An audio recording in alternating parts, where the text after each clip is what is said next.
The fewer guns we have in the world, the better it is for mankind. They are as determined as ever. Mr. Chairman, small arms and light weapons are truly weapons of mass destruction. The United Nations conspiring with the majority of its members to do what they've already done to their own citizens. Deny you your firearm freedom. In New York, right here in our own shores, we've got a Trojan horse. They want to set U.S. firearms policy. They want to take the decision away from the U.S. electorate and undermine our Constitution. That's really their ultimate agenda, to bring the United States down from the pinnacle of freedom to simply being another one of these socialist states where the government controls everything. And just who are these gun grabbers? Countries like Japan. We strictly punish and control the possession and the use of small arms by civilians. Britain and Australia. Firearm owners in Australia must also demonstrate a genuine reason for ownership. The Netherlands. It's my firm conviction that the illicit trade cannot be tackled without involving the legal arms trade.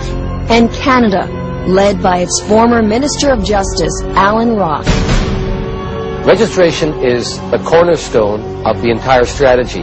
Alan Rock is now Canada's voice at the United Nations. His anti-gun agenda is now front and center at the world stage. That's scary.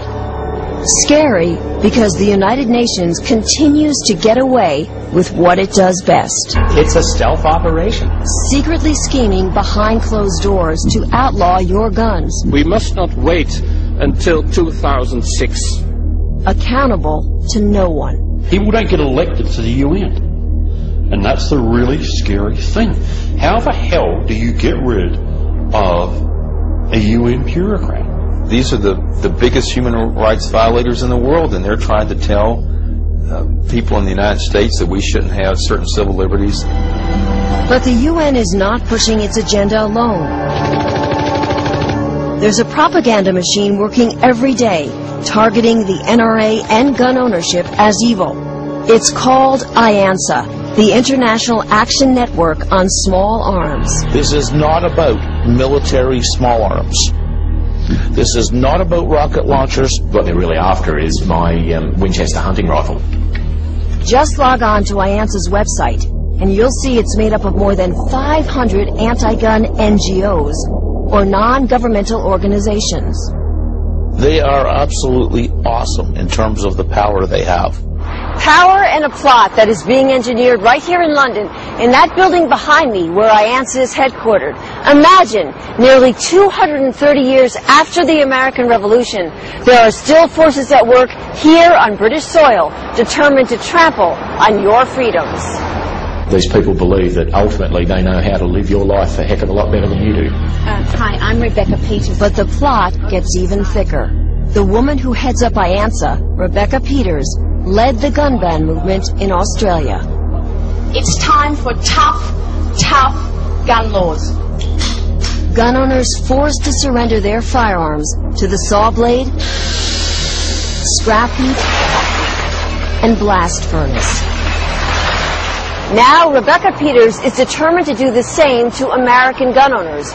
We phoned Miss Peters here at her office and also emailed her requesting an interview, but she never called us back. Rebecca Peters is like a live hand grenade with a pin almost out. She is an extremely dangerous person. Dangerous not only because of what she's done, but because of who she knows. She is good at getting funding, and funding is the key. Working for gun hater and billionaire George Soros' Open Society Institute, Rebecca has secured a seemingly endless supply of money for the UN's global gun control agenda. The pro-gun forces are outnumbered, outspent, 20 to 30 to 1. It's huge. We have thus far contributed $1.87 million US. The amount of funding that they're receiving from governments around the world is absolutely staggering. Britain, one of the biggest. After doing some probing, we found out it gave a $2 million grant in 2001 to IANSA through Britain's Global Conflict Prevention Pool's Small Arms Strategy. With titles like that, you can see why the money trail is impossible to trace. I don't know if 10 bloodhounds searching this stuff out with 100 accountants can find it. In fact, you probably didn't know UNICEF is a partner in all of this. Think of the little kid who showed up at your door on Halloween with a UNICEF box. Would you say no? But it's also an instrument to take away your firearms. So the U.S. taxpayers get to pay for a lot of this trash that comes out of the UN to ban what really is a human right. But UN supporters like Amnesty International don't see it that way. The U.S. citizens do not have a blanket right to use these weapons as they feel fit. They think gun owners are primitives who have to be brought into the modern world. And attorney Mark Benenson should know. He was the former chairman for the American branch of Amnesty International. His cousin founded the organization in England in 1961. I recall how horrified they were when they found out that I was a life member of the National Rifle Association. The Brits were paralyzed with dismay, and they didn't know what to do about it. But Mark insists that what they're doing now is not the answer to a safer world. Not at all. I think it will be a safer world for tyrannical governments, and a safer world for the criminals who don't give up their firearms. It certainly will not be a safer world for ordinary people. England and Australia have already proven that. Their gun bans have backfired, crime skyrocketed, and innocent victims left defenseless. Sure, the government's banned private ownership. It hasn't stopped the criminals, no way. Not in any shape or form. It's a crock, it's made no difference whatsoever. I mean, the people in the street, they're going to get their guns anyway. No problem.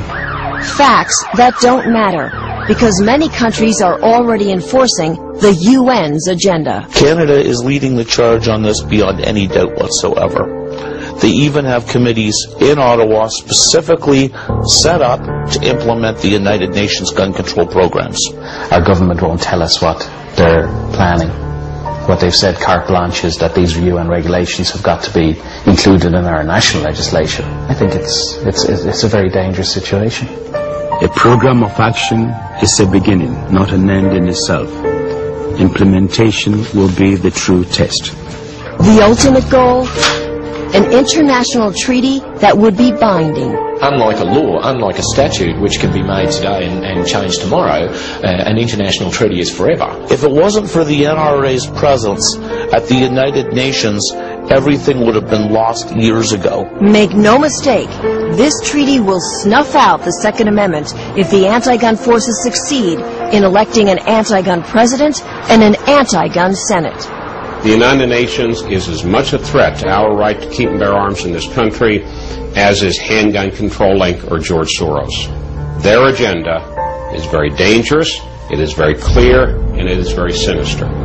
But on that day, when a treaty is ratified, your gun rights, guaranteed by the Constitution, will be gone. This is not an issue only for gun owners. It's an issue for everybody who believes in our Constitution and democratic governance. You need to go to your congressmen and to your senators and tell them that in no uncertain terms the United States government should not back the United Nations programs.